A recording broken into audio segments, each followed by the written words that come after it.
Dear children, good morning. आप सबको मेरा ढेर सारा प्यार और आशीर्वाद। ईश्वर आप सबको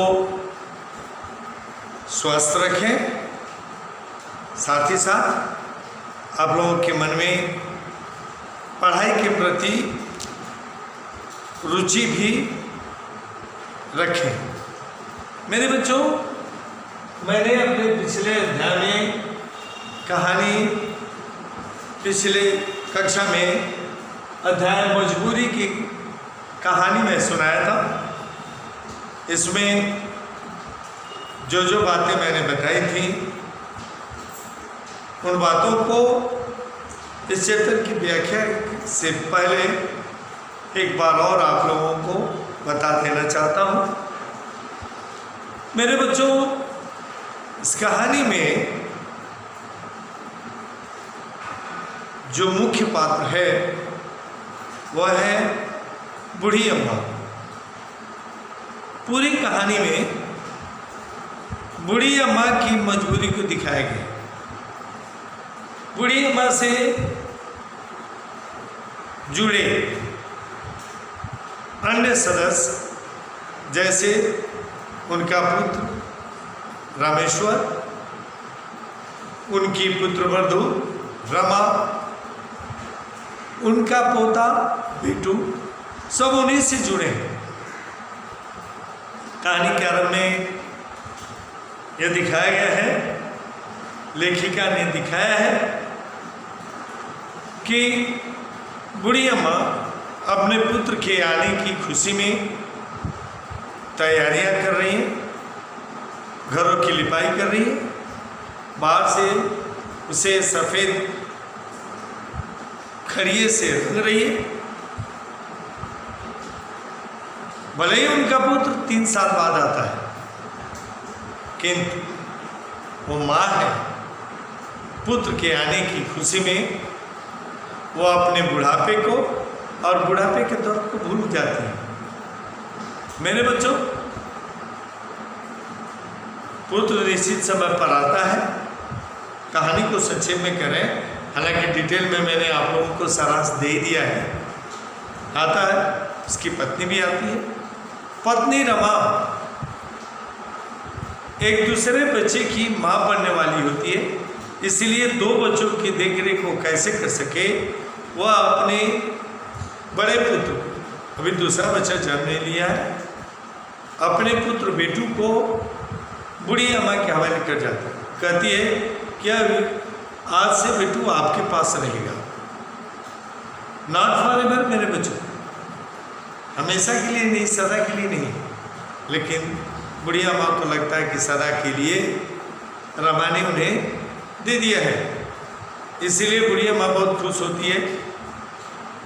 कारण भी घर सुनसान रहता है, बात करने वाला कोई नहीं। बूढ़ी अम्मा के पति एक वैद्य हैं जो दिन भर दवाखाने में रहते हैं। घर में कोई बात करने वाला नहीं। एक नर्मदा नाम की एक नौकरानी है जो सुबह आती है, शाम को चली जाती है। घर में अकेले बूढ़ी अम्मा रहती है। सोचती है कि चलो रामेश्वर की जगह बेटू हमें मिल गया, अब उनका बुढ़ापा आराम से कट जाएगा।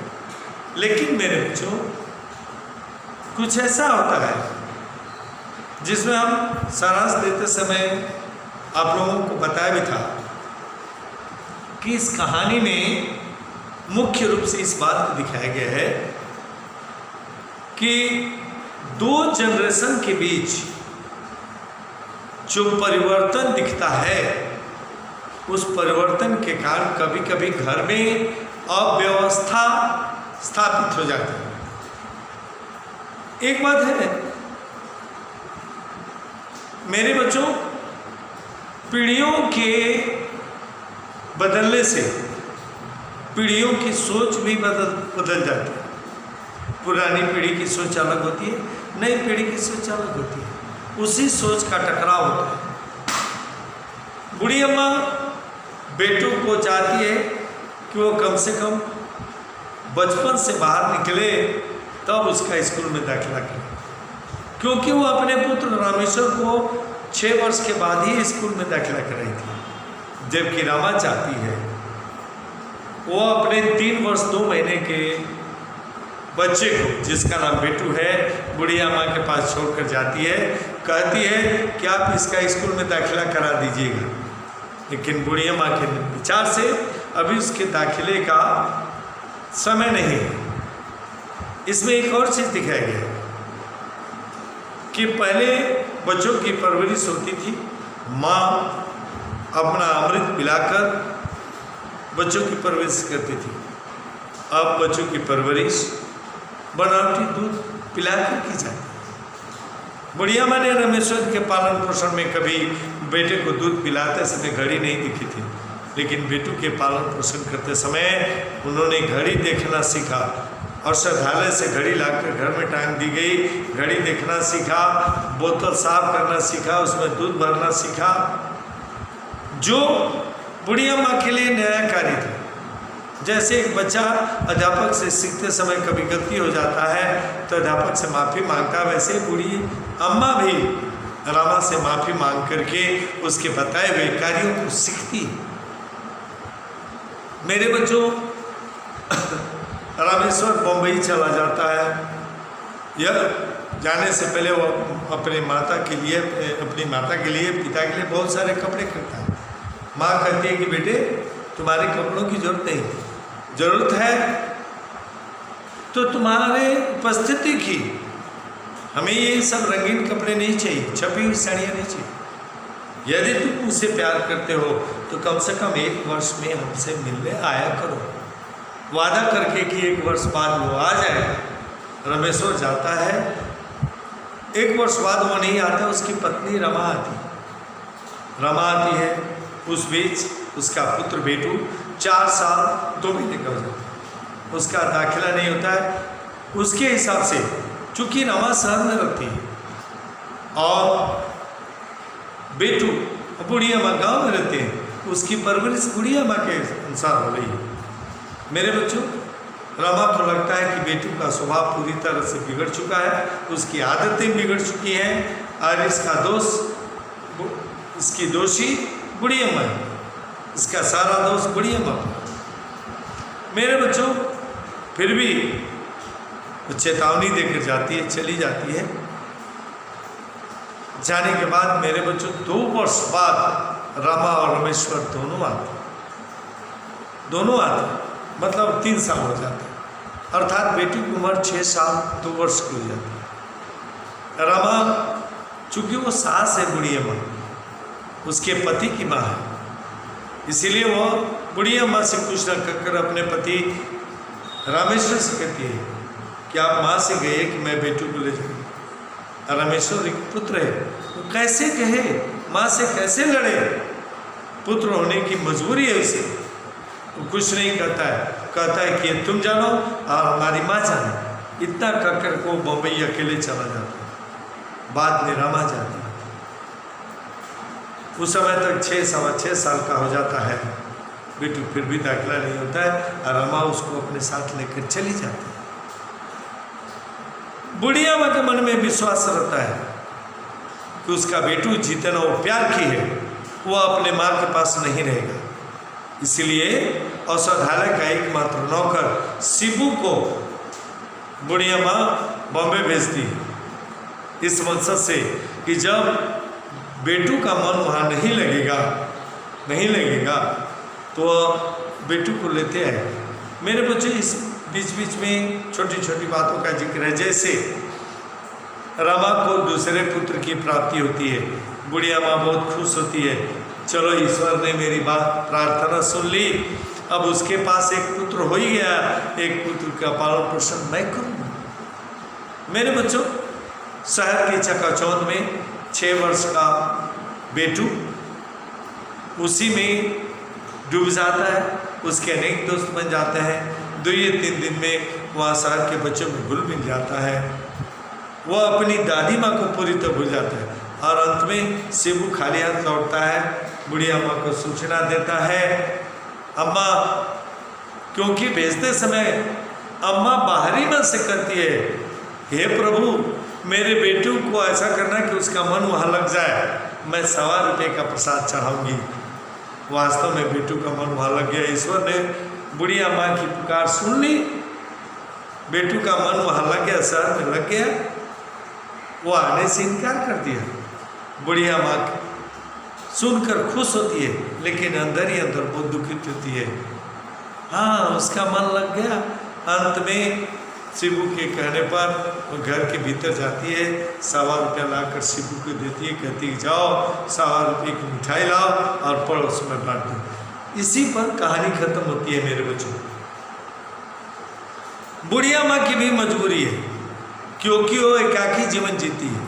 यदि बेटी उसके पास रहता तो उसका अकेलापन दूर हो जाता। बेटू को चाहते हुए भी प्यार करती थी, फिर भी अपने पास नहीं रख पाती है। वह रमा के साथ उसे बेच देती है। ये भी बुढ़िया माँ की मजबूरी है, क्योंकि बेटू पर उसका अधिकार नहीं है, क्योंकि उसकी माँ नहीं है, दादी माँ। मेरे बच्चों, रमा भी अपने पुत्र को ले जाती है, इसकी मजबूरी है, क्योंकि वो अपने बेटे के भविष्य को बनाना चाहती है। उसके हिसाब से यदि वो बूढ़ी माँ के पास उसका बेटू रहता तो उसका भाग्य खराब हो जाता, पढ़ाई लिखाई में पिछड़ जाता और उसका दूसरा पुत्र आगे निकल जाता। रामेश्वर की मजबूरी थी कि वो पुत्र था, माँ से कुछ नहीं कर पाता। इस कहानी में मेरे बच्चों जितने भी पात्र हैं, रामेश्वर हो, रमा हो, बूढ़ी माँ हो, ये सबके तीनों के तीनों पात्र किसी न किसी मजबूरी के शिकार हैं। मेरे बच्चों, ये संक्षिप्त कहानी। अब मैं कहानी का आरंभ करता हूँ। मेरे बच्चों, कहानी लंबी है, एक पीरियड में कभी खत्म नहीं होगी। मैं कोशिश करूँगा 2 नहीं तो मैक्सिमम 3 पीरियड में। हो सकता है कि अगले हफ्ते में मैं क्लास 12 का 2 पीरियड लूँ, क्योंकि एक हफ्ता इंतजार करेंगे एक कहानी के लिए, तब तो बीच की कहानी आप लोग भूल जाओगे मेरे बच्चों।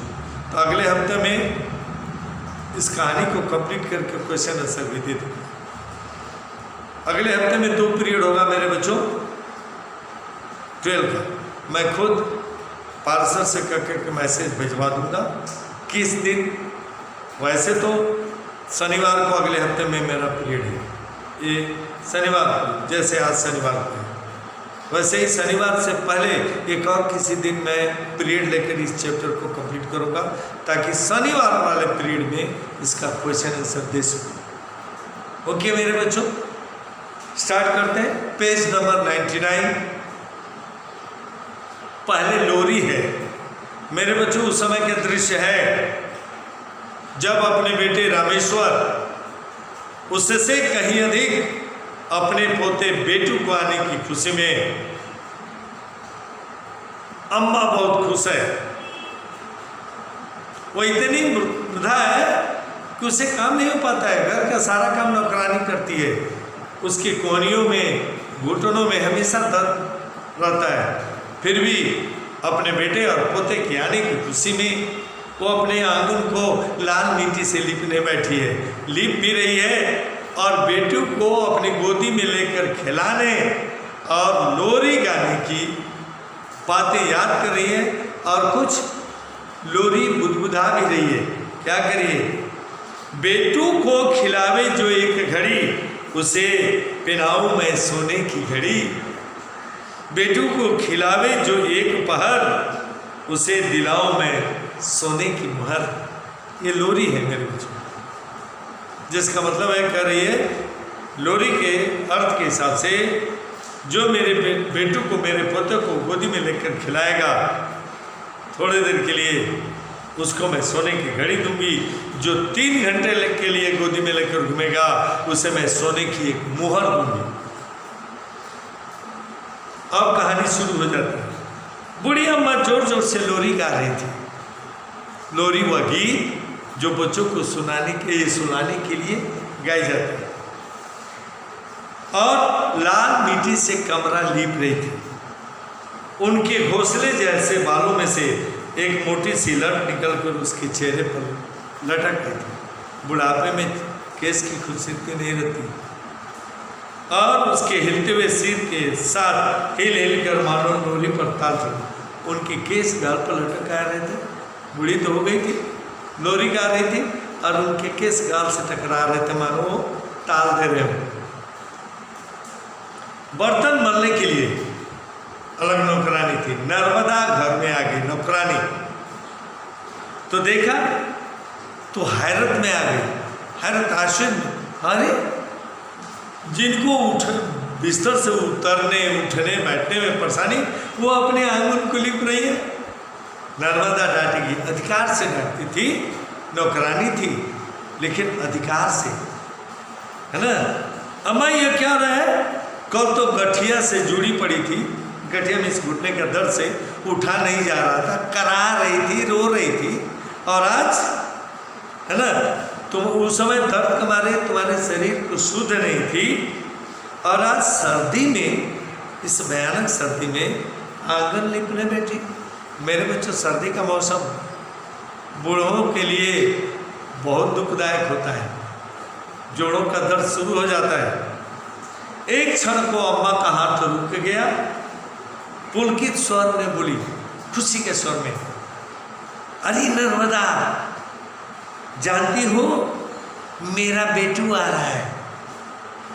बेटा रामेश्वर नहीं, रामेश्वर का पुत्र बेटू आ रहा है। और फिर गाने के लहजे में बोली, बेटू मेरा आवेगा, दूध मलाई खावेगा, गीत के अंदाज में।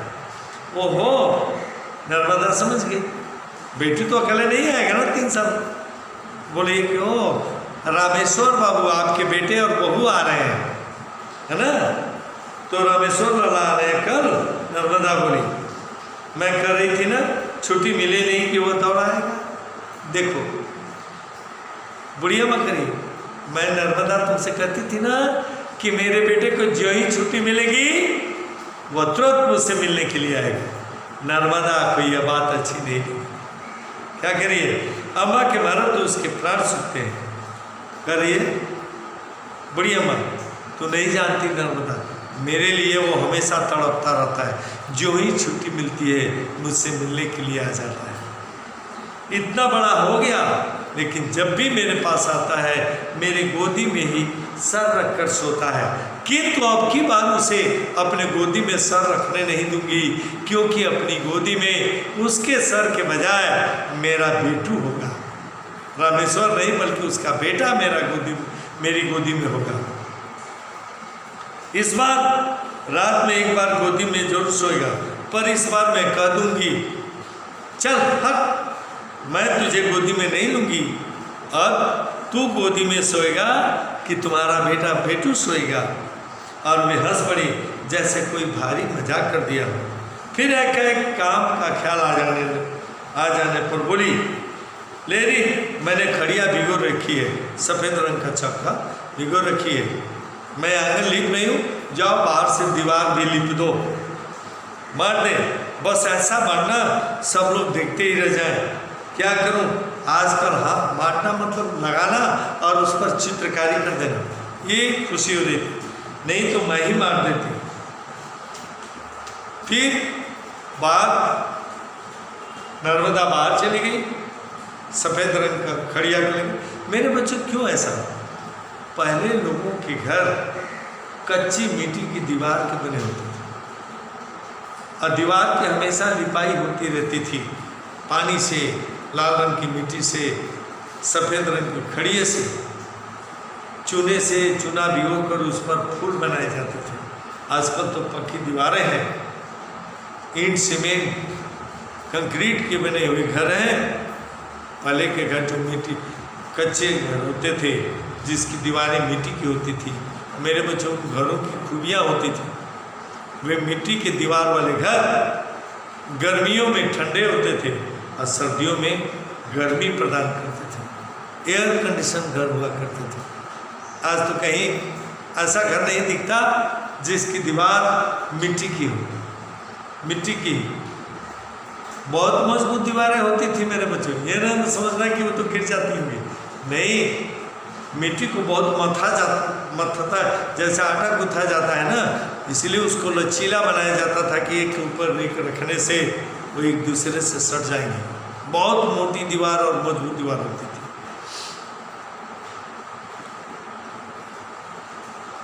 तू भी कैसी बात कर, तू भी जुड़ेंगे तो सही, ध्यान देना। अम्मा का काम समाप्त हुआ। मिट्टी में सनी दोनों हथेलियां जमीन पर पूरे जोर से टिकाते हुए उन्होंने उठने का प्रयत्न किया, लेकिन उठ नहीं सकी। नर्मदा ने उनको उठाया। ध्यान देना अभी इसके ऊपर की कुछ बातें। नर्मदा ने खड़िया काम में लगाकर वे गाने लगे। उधर नर्मदा गई, इधर बुढ़िया माँ क्या करने लगी, फिर गाने, और चिड़िया चून करो बेटी ऊपर राई नून करो, और चिड़िया चून करो बेटू ऊपर राई नून करो, नून करो नून करो। मेरे बच्चों, पहले आज भी ये सिस्टम है, बच्चों पर किसी की बुरी नजर न लगे, इसलिए माताएं अपने बच्चों को काला टीका लगा देती हैं, काला टीका। और एक और है, लोगों की नजर उतारना। अपने हाथ में नमक और सरसों लेकर हमारी माताएं बहनें बच्चों के चारों तरफ ऐसे घुमाती हैं और ले जाकर नाले में या कहीं बाहर फेंक देती हैं, ताकि उस पर किसी की नजर न लगे। अभी बेटू आया नहीं है, लेकिन कैसे उसकी नजर उतारेगी बूढ़ी अम्मा, वही लोरी गुनगुना रही है मेरे बच्चों। लो मैं बोली गई, उसके आगे तो उन्हें गीत मालूम नहीं थी, गीत नहीं मालूम था। मेरे बच्चों, रामेश्वर छोटा था, ढेरों यादें थी। इसके बाद तो छोटा बच्चा भी घर में नहीं रहा, वो सब भूल गई। मेरा रामेश्वर तो बिना लोरी के सुने सोता भी नहीं था। बेटू भी जरूर उसी पर पड़ा हुआ। अब तो दौड़ता फिरता होगा आंगन में, और उन्हें धुलती आंखों से आगे जैसे दौड़ते फिरते बेटू के चित्र बनने बिगड़ने लगे। उन्हीं कपड़ा में खोई खोई वे बोलती गई। पहले बहू लेकर आई थी तो वो 2 महीने का था, अब 3 वर्ष बाद आ रही है। बस पालने में पड़ा हाथ पैर मार रहा था।